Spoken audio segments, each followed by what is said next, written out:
Hi, and welcome back to Panama for Real. Now, in our series of programs trying to demystify the whole process of buying a property here in Panama, here we have, once again, Beth McGuyton from Try Panama Real Estate in Coronado. And today, Beth's going to try and help us to understand the process of buying with some top tips. So, Beth, welcome back.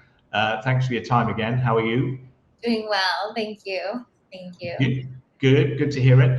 So Beth, when someone's looking at buying a property, what should they be considering? We're going to have another of your famous top 5 tips, I think. So where would we start?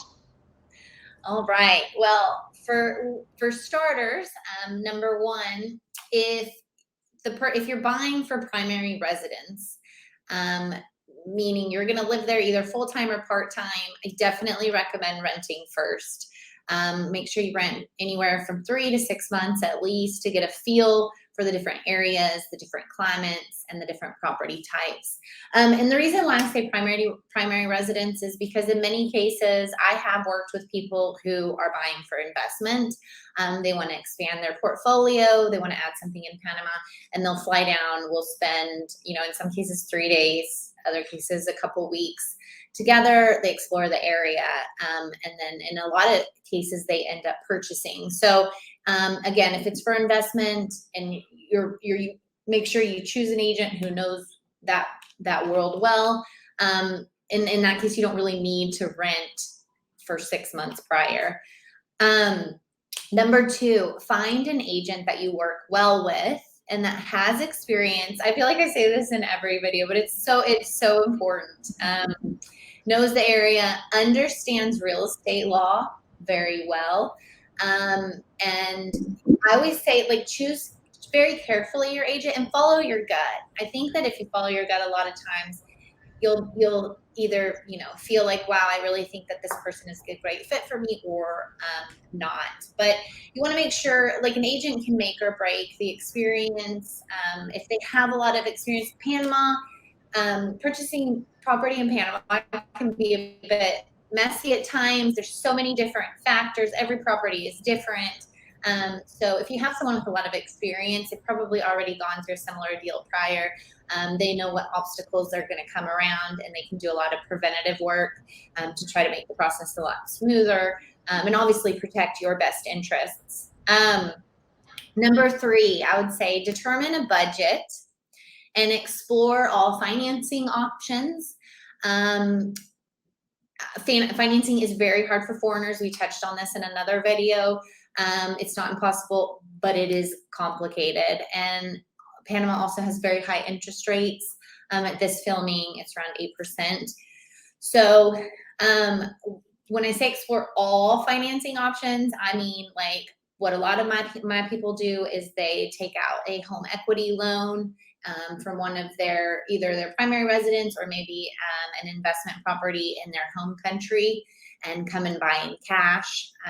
I know in the US right now, interest rates are 3%, which is obviously significantly lower than 8%. So explore all the options to figure out which one is best for you. In the end, I would say about 85% of foreigners end up purchasing with cash here in Panama. Now, there are some projects, for instance, in the beach areas, we have Playa Caracol and we have Royal Palm. Both of those have developer financing options. Again, the interest rates are pretty high.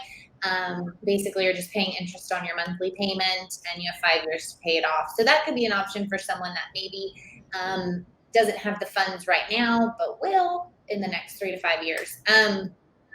Number 3 would be, or we just did number 3. Number 4, pick the property type, neighborhood that fits your wish list, while also considering ease of resale. I always tell my buyers, you come to Panama, it's like a marriage, right? We all think our marriages are going to last forever when we get married. It's pretty high divorce rate. So people come to Panama and they love it in their honeymoon phase, and maybe 5 or 7 years pass and they're kind of done. They just have that season of their life is over. They want to return back to their home country, A lot of times I have my clients have grandbabies and they want to go be with their grandbabies, or in some cases, unfortunately, one of the spouses gets sick and they have Medicare back in the US. I mean, I've seen loads of reasons. Sometimes people, they're just over it and they don't want to go back to their home country, but they want to go to a new country.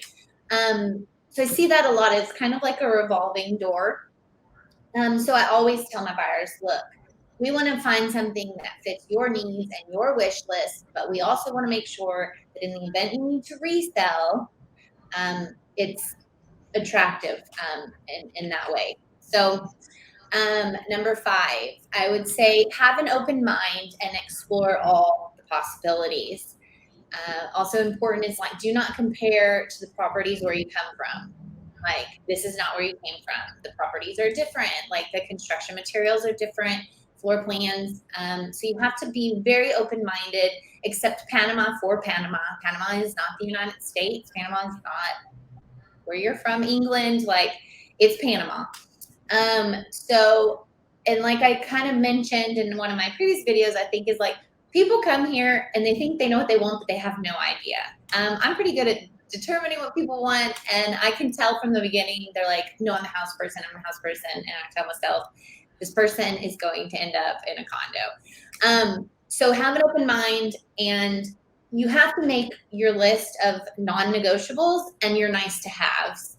And it's really important that your agent knows that, like your deal breakers, non-negotiables.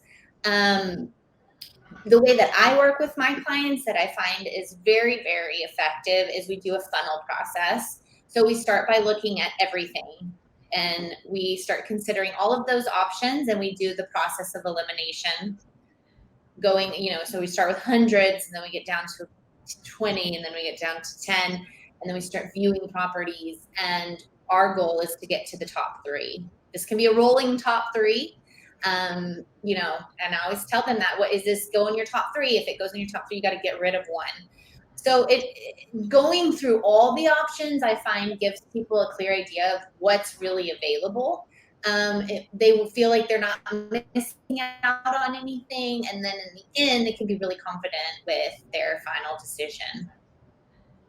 That's great. It's interesting that you talk about leaving Panama being like a divorce.